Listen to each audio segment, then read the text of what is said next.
Welcome back, everybody, for the last session of the day. This session is titled Integrating Digital Services for Education and Career Planning. I'm pleased to welcome Ben Farrell, Executive Director of Post-Secondary Digital Policy, and Karen McCready, Executive Director of Education Planner BC. I have worked with both Ben and Karen on a variety of initiatives over the years, and they are here to tell us about an exciting new initiative being developed by the Ministry of Advanced Education, Skills and Training in partnership with Education Planner BC to provide prospective students with a seamless experience of planning their education, planning the education they need to achieve their career goals. Once again, you guys know the drill. Ben and Karen are standing by to take your questions, and we're going to give you their presentation now. So please put your questions into the chat or the question and answer, and we will turn over to a live session in just a few minutes.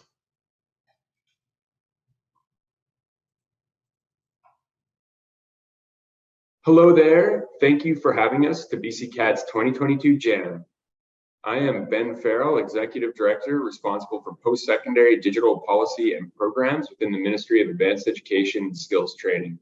I'm joining you today from the traditional territories of the Lekwungen-speaking people and the lands of the Songhees and Esquimalt First Nations. And joining me today is Karen McCready, Executive Director of Education Planner BC. Today, we are here to share some information about what we think is a very exciting initiative to develop a digital services hub to support access to post-secondary education, skills training, and career opportunities in BC. Before diving into what exactly a digital services hub is, I'd like to start with a bit about why this work is important now. I think it's safe to assume that everyone here today has in some way experienced the impacts of the extremely tight labor market conditions that are occurring in BC, across Canada, and in most advanced economies. Though not entirely new to today, the current imbalance in supply and demand of workers is exacerbating inflation and straining the delivery of key services such as healthcare and childcare, to only mention a few. When we couple this with a trend in the economy where new job openings increasingly require some level of post-secondary education and where reskilling and upskilling are becoming more commonly required through an individual's career, access to post-secondary education and relevant skills training is becoming increasingly critical to our individual and collective well-being. Through the Future Ready Skills Plan, AEST is leading a multifaceted set of policy initiatives in response to the evolving social and economic landscape within BC. Now, we'll talk about the Digital Services Hub in a moment, but the other initiatives that I've listed here, such as the micro-credentials framework, the digital learning strategy, and our targeted funding for post-secondary seats are all intended to align with areas that are in high demand, occupations where we're seeing growth in demand and the need for more trained people, as well as to provide more flexible learning opportunities through online learning and shorter, more targeted credentials. This vision has been articulated into a proposal for a digital platform to provide a common front door to the numerous existing services within the post-secondary education and career ecosystem. The Digital Services Hub will make it easier for people to create a plan for their education and career and to access related government services. A proof of concept for the Find Your Path tool is being developed as the minimum viable product for the Digital Services Hub. This MVP will then be scaled up and integrated into other services based on the priorities identified through user research and stakeholder engagement. This work will follow a technical roadmap that is guided by the vision for a connected user experience and that reflects the technical feasibility and readiness for each of these related services. So why a digital strategy now? COVID-19 has shifted public expectations regarding digital access to public services, making digital service platforms more essential to accessibility. However, services accessible online can be complex to navigate, particularly for individuals with lower levels of digital literacy. This problem is amplified if individuals are required to navigate multiple siloed services to complete different aspects of what is perceived to be a single process, such as applying for a post-secondary education and applying for the associated student financial assistance. For us to provide truly accessible online service experiences to the public, something fundamental to the successful implementation of the suite of policy initiatives ACE is implementing under the Future Ready Skills Plan, a strategic framework is required to guide the design and development of those digital experiences for the public across the ecosystem of online services that AEST supports. This strategic framework will ensure that the development or enhancement of our digital services is founded on a shared vision for a digital service experience supporting post-secondary education, skills training, and career pathways, informed by the needs and priorities of the public and reflecting its diversity, and guided by ongoing research, measurement, and evaluation. A vision has been developed and expressed through two perspectives.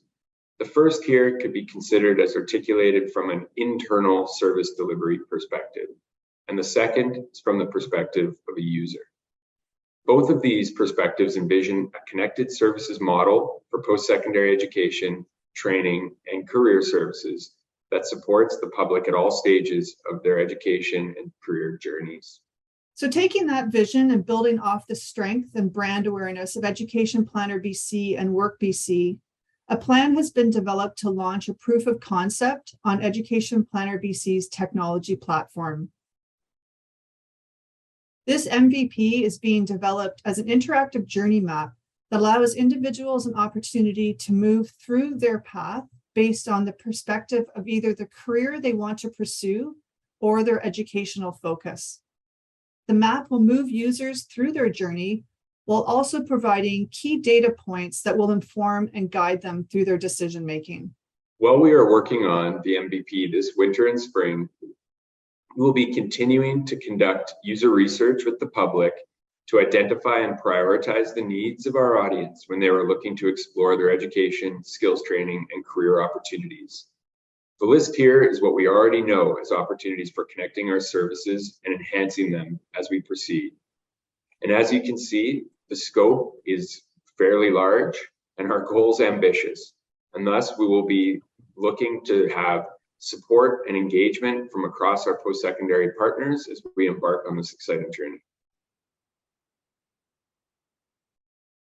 As Ben has mentioned, this initiative will take an incremental development approach, adding on functionality that is identified as most needed and desired by both the user research being completed and through information garnered by staff at Work BC and Education Planner BC as part of our intensive engagement activities. We anticipate that we may see demand of the addition of pathway development for those students who began their post-secondary education without a clear area of focus and want to support moving beyond taking individual courses toward a more focused approach.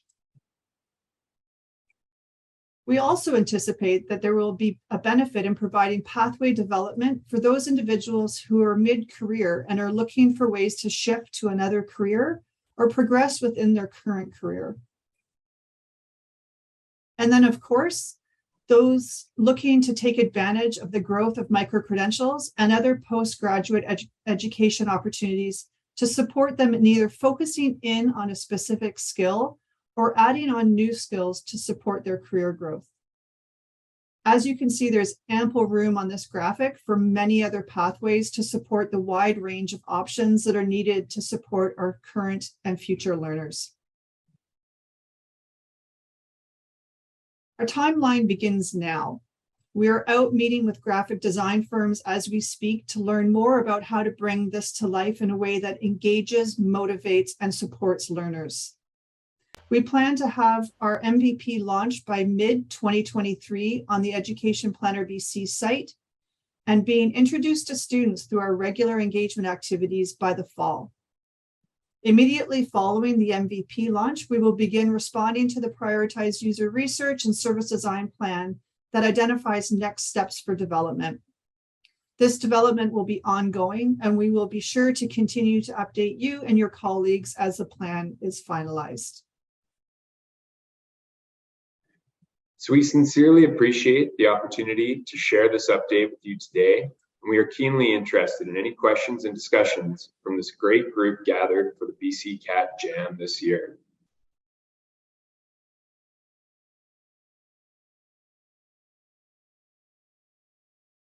Okay, and welcome back. And now it is my pleasure to introduce Karen McCready, Executive Director of Education Planner BC, and Ben Farrell, Executive Director of Post-Secondary Digital Policy from the Ministry of Advanced Education. Thank you for joining us this afternoon. Thanks. Just a general reminder to everybody, put your questions into the chat or the question and answer so that I can relay them to our guests. So this is a very interesting project, and one that I think has potential to be a really transformative tool for prospective as well as current students within the BC post-secondary system. I'm wondering if you've had a chance to take a look at any of the other jurisdictions across Canada or in North America to see if anybody else is doing something similar to this type of project. I'll start with you, Karen. I was just going to pass it to Ben because Ben set up a great couple sessions where we did quite a deep dive into several systems, not only across Canada but from around the world. So I'll let Ben kind of summarize them because he had more contact with each of them individually.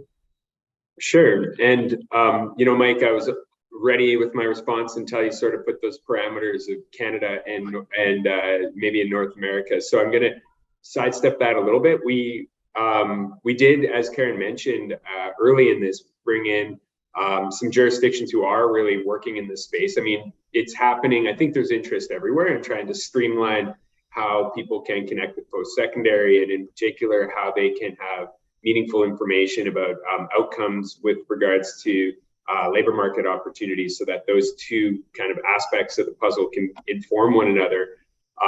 But there are some really good kind of leading examples of this happening in places like Ireland, the Netherlands, and I believe in Iceland was another one that we did work with. And so I think in places where there is that sort of jurisdictional clarity, I guess, at the scale of the country, where you can throw quite a substantial amount of resource behind sort of that consolidated access point at a national level, I think there's perhaps a little bit more progress that's been made. And so we're working with partners in Canada, such as the Labour Market Information Council of Canada, the Future Skills Centre, to really support an approach that is going to have national relevance in terms of, in particular, how we think about the data that's going to be guiding the development of this tool. In the United States, I think there are some good comparisons, such as a tool called MyNextMove that supports individuals in really thinking about labor market opportunity and looking at kind of incremental education or training. But I do think it's worth acknowledging that in British Columbia in particular, with the great organizations that we have, like Education Planner BC, like the BC Council on Admission and Transfer, we are really well positioned, and I think somewhat uniquely positioned, at least within the country, to be able to deliver on this vision. So we have seen some inspiring examples, and I'm hopeful that coming soon, BC will kind of join that list of a place that's breaking ground, particularly for as relevant to our neighboring provinces. That's a really good response, and I really appreciate that. I mean, you mentioned partnering with service providers like BC Cal, like EPBC, but there's a whole variety of other service providers out there like Student Aid BC, Work Futures, and some of the labor market outcome groups. How do you? What's the approach going to be to managing the different stakeholders, and how are you going to make sure that they are properly integrated and consulted as part of this project? Yeah, thanks so much. And if this wasn't such a question, I think that's oriented particularly to the ministry and our role in supporting this, I would gladly hand it off to Karen. But we are looking at in our governance model being very responsive, I think, to how the focus of the initiative is kind of shifting over time and evolving.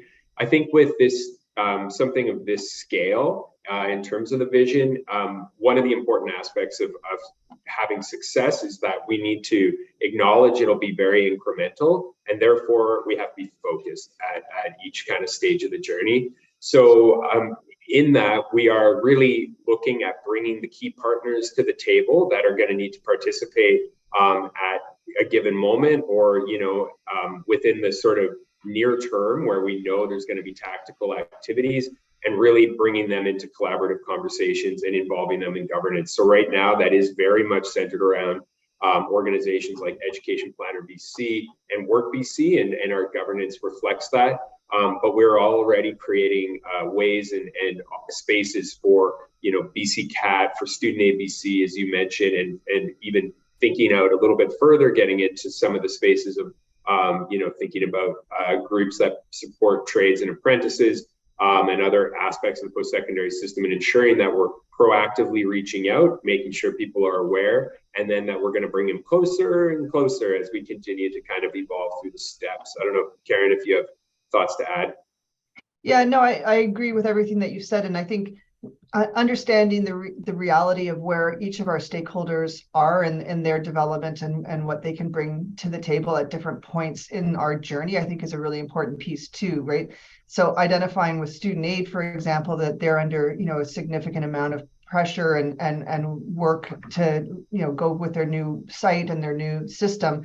So tasking them with that at this point wouldn't really be appropriate, but we also understand that they're a key stakeholder in supporting students in their decision making and their process, their journey through education. And so trying to identify when is the right time for them to be able to add on, and how can we support them in that, not only in their current work, but in their integration into this project. You once told me, because I've known you for a very long time, Karen, that you told me once in one of your workplaces that you no longer use the word challenge, that you replaced it with the word opportunity. So I will ask you, what do you see are the main opportunities for this project? Oh, there's so many angles to take that. And I love when you throw back at me things that I've said to you. I'll have to be careful in the future. There's opportunity is endless. It's like from everywhere, right? So if you think internally, the opportunity for EPBC is amazing. We've wanted to do work on our plan and search portion of our website since we became Education Planner BC. And so this is a great opportunity for us to be able to really ramp up the work on that, to be able to support our applicants and our students. But I think the focus always has to be on what's the opportunity for our students. And this is a critical step or opportunity for them, because I think no matter where you work in this sector, you hear students saying, I need more resources. I need to know how to integrate the knowledge and the information that's out there. I need to have somebody who can help me with, through my path and find my path and be able to get to the result that either I don't know is out there, or I do know and I just need to figure out how to get there. And so that the opportunity about bringing all of these resources together really lays out that path for people to be able to look and see the different ways that they can move through their journey and identify the right way for them at that time and what resources are around them to support them in that decision making. So it's opportunities are everywhere. Ben, do you want to build on that? Yeah, I think that one aspect of this that's important to consider too is that the big old job world, the world of careers, the world of that occupational sort of trajectory and maintaining that sense of kind of progression in your skills and keeping up with the rate of change and that we're all experiencing. I think that that's something we've heard from people can be very, very overwhelming. Mm-hmm. And also that a lot of the information that's out there about where the job openings are going to be in the future, and so how to prepare yourself to take advantage or to avoid potentially the dislocation that people may be anticipating with technology or with the shift towards a kind of lower carbon economy. Those things are big, tough questions to really navigate. And most of the information that we have is really tailored to economists and to kind of national statisticians and people that deal in very big picture. And rarely is it actually situated for somebody who is looking for something to support a decision at some juncture in their life, or perhaps especially a person looking out at the start of that kind of planning journey when they're in their high school. And I think we have to really work to try to take that sense of anxiety and uncertainty down as much as we can by providing information that's actually useful and digestible and consumable. And so there is a big opportunity here to actually look at that provision of information. And it's not just taking, the labor market projections and putting them onto a new website. It's actually about starting to pull that information apart and frame it in a way that is more relatable to the kinds of experiences we have in a day-to-day life, and that can resonate with folks, because we know that overwhelm can lead people to kind of just shutting down in terms of pursuing a particular process. And we also know that it is often supplemented by supports from other people who are very well intentioned, but whom may have a number of different experiences and background that are informing the advice that they're providing. And so we really want to try to provide something to people that is assuring there's a minimum sort of level of information available to everybody to help them make those informed decisions. So yeah, I think, as you say, there are a lot of opportunities, and I'm not too shy about the word challenges. I think we've got our work cut out for us, but we have to approach this in a way that looks at a solution and just takes small steps to get there. Excellent. We do have a question from the audience. This is from Adrian Galloway from the Ontario Council on Articulation and Transfer, who is in my boardroom just down the hall here. And I know, because I've been a part of this project, that there was a significant amount of legwork that led up to the part where we are now, where the rubber is now starting to hit the road. Her question is, for a jurisdiction that has not yet embarked upon this work, what do you suggest were the most important first steps in order to get you to where we are today? That's a question best for you, Ben, I think. My advice for Adrian is the first step is patience. So I think, it's really, I think, a common starting point to go out and connect with the public and to talk to your audience, whether you want to focus on folks in high school who are contemplating their next steps or moving into post-secondary, or anyone along that sort of journey. And I do think that is extraordinarily important. And I would say, from our experience, it's difficult to really overdo that. However, it's also possible to continue to kind of stay in that first step where you're out there doing research. And so I think that a second kind of key starting point is to really identify attainable near-term objectives that you can take a little bit of that research that you're getting from your public and identify sort of a high value opportunity that's not transformative, that's not light years away, but that's attainable and that can get you on a path to actually working out towards a broader vision. And I think it's also very important to work on setting that broader and longer term vision. And that is really challenging work, because it's, from my experience, difficult to really pin down who maybe has the mandate, or who's the person who rightfully can approach all the stakeholders to engage that conversation. And so figuring out perhaps a good point of focus that can help coordinate that conversation, and then working on a vision and not shying away from sort of some of the tough questions that raises, and then really tying it back to something you can do in the not so distant future, so that people start to really see something they can latch onto. Those would be my points of advice. All right, Karen, you want to add anything to Ben's answer other than patience? I think it's like many other projects, right? Just find your champion, find your goal, and see who's interested in circling around with you, because you've got to have that tight group of people who see the same level of clarity and are willing to put the effort and energy into it, because this is a really big project. It's going to span many years, and so you need the energy and the commitment and the support and the vision and the answering the question. I think I heard Jen Cook say it earlier today, is what's the problem we're trying to solve? And this is a pretty big problem, and so it's going to take a lot of people with a lot of energy and excitement to solve it. but you do need to get that first, you know, I don't want to say quick win, but early win in is going to be important.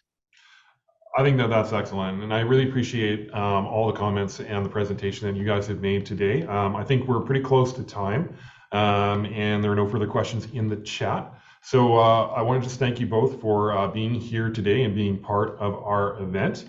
And I will tell the audience we do have a very brief wrap-up scheduled for 2:45, so we're going to take about a 3-minute break or so, and I'll see you back at 2:45. Thank you, everybody. Thank you. That's great.